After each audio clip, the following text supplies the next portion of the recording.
श्री राधे कृष्णा दोस्तों, कैसे हैं आप सब। आशा करते हैं आप सब खुश होंगे, सुखी होंगे, संपन्न होंगे। दोस्तों, आप सबका अपने परिवार मंगल विचार में बहुत बहुत स्वागत है। दोस्तों, आज एक कहानी लेकर हम आपके बीच में आए हैं। आप देखेंगे इस कहानी में कि भक्त के किस तरीके से वश में हो जाते हैं भगवान। तो भगवान को सच्चे मन से, भाव से भजिए, आप भगवान आपके हो जाएंगे। तो दोस्तों, बहुत ध्यान से पूरी कहानी को सुनिएगा, आपको बहुत अच्छी लगेगी ये कहानी। दोस्तों, एक पंडित जी थे। वो श्री बांके बिहारी लाल को बहुत मानते थे। सुबह शाम बस ठाकुर जी करके व्यतीत करते थे। पारिवारिक समस्या के कारण उन्हें धन की बहुत आवश्यकता हुई, तो वो पंडित जी सेठ जी के पास धन मांगने गए। सेठ जी ने धन तो दे दिया, पर उस धन को लौटाने की 12 किस्त बना दी। पंडित जी को कोई ऐतराज नहीं हुआ। उन्होंने कहा, ठीक है, आप 12 किस्त बना दीजिए। उन्होंने ये स्वीकार कर लिया। अब धीरे धीरे पंडित जी ने 11 किस्तों भर दी, एक किस्त नहीं भर सके। इस पर सेठ जी ने 12वीं किस्त के समय निकल जाने पर पूरे धन का मुकदमा पंडित जी पे लगा दिया।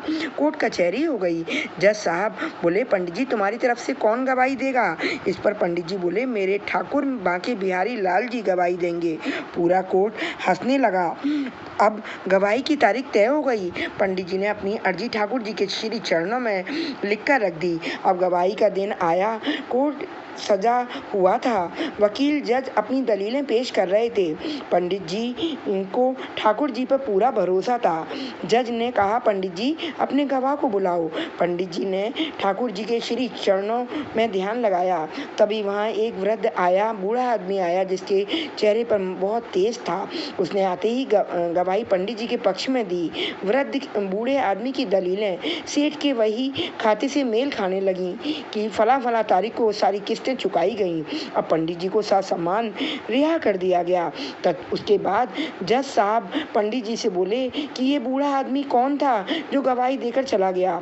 तो पंडित जी बोले, अरे जज साहब, यही तो मेरा ठाकुर था, जो भक्त की दुविधा देख न सका और भरोसे की लाज बचाने आ गया। इतना सुनना था कि जज पंडित जी के चरणों में लेट गए और ठाकुर जी का पता पूछा। पंडित जी बोले, मेरा ठाकुर तो सब जगह है, वो हर जगह है। अब जब जज ने घबराकर काम धंधा सब छोड़कर ठाकुर जी को ढूंढने निकल गए। सालों बीत गए पर ठाकुर जी नहीं मिले। अब जज पागल सा मैला कुचैला हो गया। वह भंडारों में जाता, पत्तलों पर से जूठन खाता, उसमें से आधा जूठन ठाकुर जी की मूर्ति को अर्पित करता, आधा खुद खाता। इसे देखकर सभी लोग उसके खिलाफ हो गए और उसे मारते पीटते, पर वो ना सुधरा। जूठन बटोर कर खाता और खिलाता रहा। एक भंडारे में लोगों ने अपनी पतलों में कुछ ना छोड़ा ताकि ये पागल ठाकुर जी को जूठन ना खिला सके, पर उसने फिर भी सभी पतलों को पहुँच कर एक निवाला इकट्ठा किया और अपने मुख में डाल लिया। पर अरे ये क्या, वो ठाकुर जी को खिलाना तो भूल ही गया। अब क्या करे। उसने वो निवाला अंदर ना सटका कि पहले मैं खा लूँगा तो ठाकुर का अपमान हो जाएगा और थूका तो अन्न का अपमान होगा। करे तो क्या करे। निवाला मुंह में लेकर ठाकुर जी की चरणों का ध्यान लगा रहा था कि एक सुंदर चेहरा लिए बाल गोपाल स्वरूप में बच्चा पागल जज के पास आया और बोला, क्यों जज साहब, आज मेरा भोजन कहाँ है। जज साहब मन ही मन गोपाल छवि निहारते हुए अश्रु धारा के साथ बोले, ठाकुर, बड़ी गलती हो गई आज, जो पहले तुझे भोजन न करा सका, पर अब क्या करूं। तो मन ही मन ठाकुर जी मुस्कुराए और बोले, अरे जज, तू तो निरा पागल हो गया है। ये जब से अब तक मुझे दूसरों की जूठन खिलाता रहा, आज अपना जूठन खिलाने में इतना संकोच, चल निकाल निवाले को। आज तेरी जूठन सही। जज की आंखों से अविरल धारा निकल पड़ी, जो रुकने का नाम ही नहीं ले रही थी, और मेरा ठाकुर कहता कहता बाल गोपाल के श्री चरणों में गिर पड़ा और वहीं शरीर का त्याग कर दिया।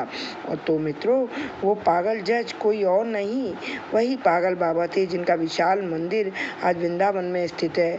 तो दोस्तों, भगवान भाव के भूखे हैं, तो प्रभु और भाव ही एक सार है, और भावना से जो भगवान को भजेगा उसका बेड़ा पार है। जय श्री राधे कृष्णा। दोस्तों, अगर मेरी आज की कहानी आपको अच्छी लगी हो तो मेरे चैनल को लाइक, शेयर, सब्सक्राइब करना बिल्कुल ना भूलें। दोस्तों, फिर मिलेंगे एक नई कहानी के साथ। तब तक आप अपना और अपने परिवार का ख्याल रखिएगा। जय श्री राधे कृष्णा दोस्तों।